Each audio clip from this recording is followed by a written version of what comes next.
I'm going to call their names if they wish to come forward. Jeffrey D. Fuller, Christopher Funderburg, and Jorge Melendez.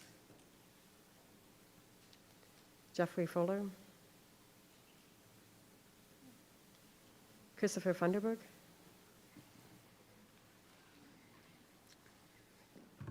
Hello, my name is Chris Funderburg, and originally was planning to give a little history of SEL, but I'm going to pivot a bit tonight.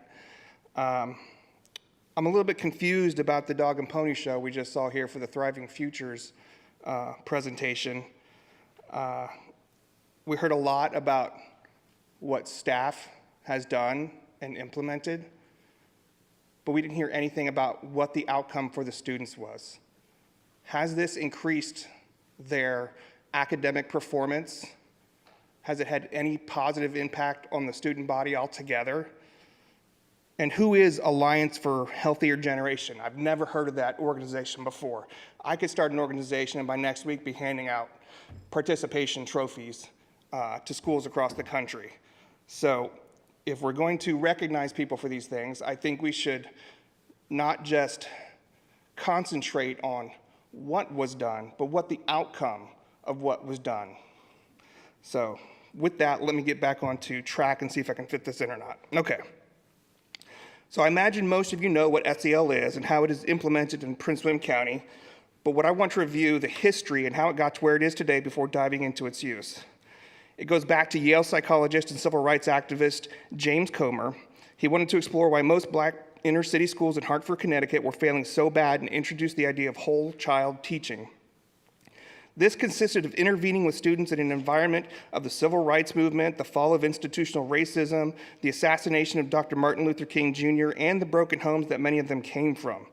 By taking these factors into account and helping the students understand and process these things, the schools were able to make a dramatic increase in graduation rates and college entrances in just 5 years. 2 schools where he introduced the whole child approach rose from the bottom of the academic list to the top.